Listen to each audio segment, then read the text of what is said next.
The European Commission will present next week its first European anti-poverty strategy. 93 million Europeans, 1% out of 5, live at risk of poverty and social exclusion. Many of them are affected by in-work poverty. Executive Vice President of the European Commission for Social Rights, Roxana Minzatu, told Euronews. Obviously, it is important that we present the right tools to support on a lifelong cycle, and this is new to our approach, people that are not just already affected by poverty, by low income, by lack of access to services, but to prevent these situations. And the main rationale beyond everything is that we cannot build competitiveness based on social fragility. Child poverty is put at the center of the strategy. We will present a reinforced child guarantee, which is our main tool to make sure that children are not affected by their families' vulnerabilities, and that we are helping them go to school, have access to medical health care, to support services. The European Commission plans to rely on private investments, member states and the European Social Fund to fund this strategy. Minzatu says 100 billion euros will be allocated to poverty prevention in the European Commission's proposal for the next EU long-term budgets. The EU must deal with the US as an equal partner, not as a junior one, European Parliament Vice President Sophie Wilmès told Euronews on Wednesday, as EU leaders weigh a harder line with Washington over the Iran war and trade tariffs. What is very important regarding the United States is that we are talking to each other as equal partner and not as a big brother against the little brother or the little sister. That's not the way I see things. On Wednesday, the European Parliament is also voting on the European Commission's 2025 Rule of Law report. The vote coincides with the first visit to Brussels by Hungarian Prime Minister-elect Peter Magyar, who is due to meet Commission President Ursula von der Leyen on Wednesday evening. Wilmès is hopeful that this new government will put things back on track. Europe's first complete lithium mine begins operating in Sivajärvi in western Finland. The strategic resource is critical for manufacturing modern electronics. At a cost of around 783 million euros, Project Keliber was mainly funded by South African mining giant Sibanye Stillwater and the European Union. Hannu Hautala, CEO of Keliber, explains the full production chain to produce battery-quality lithium. So we are now extracting spodumene ore. It contains some 1 to 1.3% lithium oxide. Then we transport it to the concentrator, and there the lithium oxide content is increased to 5%.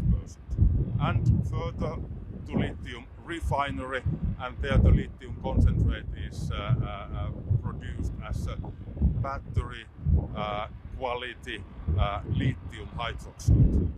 Meanwhile, locals from a nearby town say they have mixed feelings about the mine, as they recognize it is good for employment but worry about the environmental impact. The Keliber project covers more than 500 square kilometers, and 6 other mining sites are planned in the area. Some compare the role of lithium nowadays to the role that oil played at the start of the 20th century.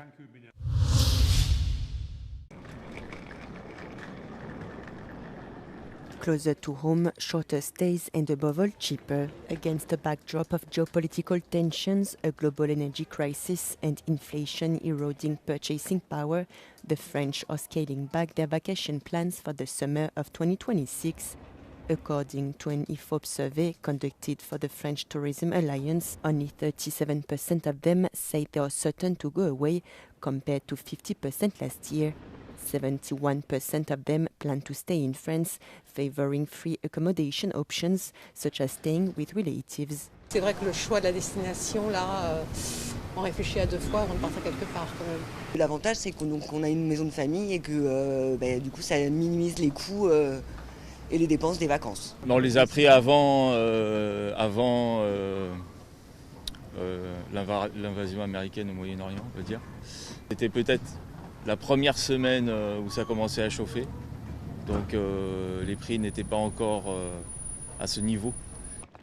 In the face of inflation, financial trade-offs are becoming increasingly important for many households, and the budget allocated to vacations is shrinking. On average, the French plan to spend €1,530 on their summer vacations, which is about €150 less than in 2025.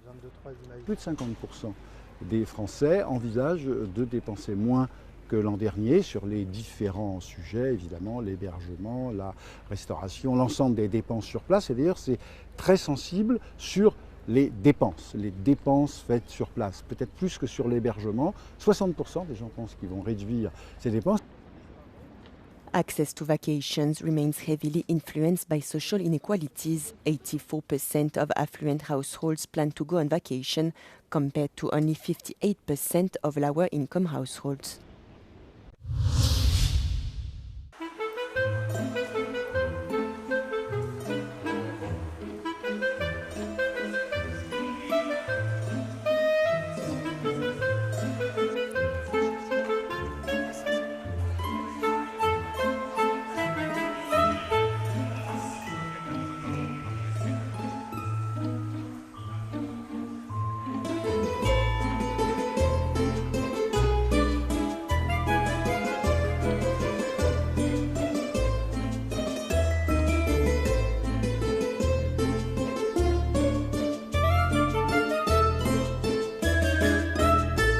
In the past, our view of the world was shaped in part by how artists saw the world.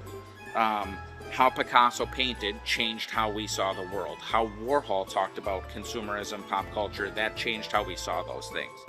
Now, our view of the world is shaped by tech billionaires who own powerful algorithms that decide what we see and what we don't see.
La prima volta che ho sentito parlare del progetto Trentino Data Mine ne sono rimasto assolutamente affascinato.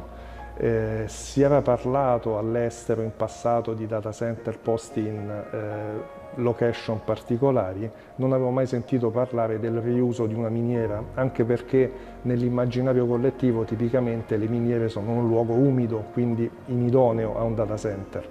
Nel caso del Trentino abbiamo invece un progetto veramente speciale perché la roccia dolomitica è una roccia assolutamente asciutta, in una montagna stabile, ma soprattutto si va a coniugare l'esigenza di spazi di questo tipo con quello che è un vero e proprio rifiuto industriale, cioè la miniera già utilizzata.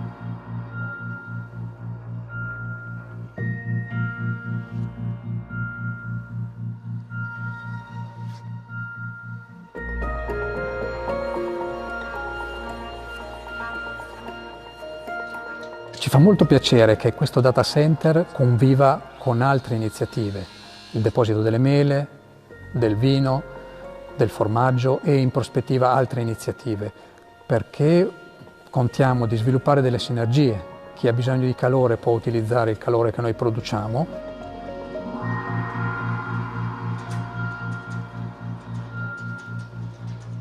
Lavorando nel mondo appunto dell'intelligenza artificiale, diciamo una risorsa fondamentale è quello del data center, quindi la potenza di calcolo che abbiamo a disposizione.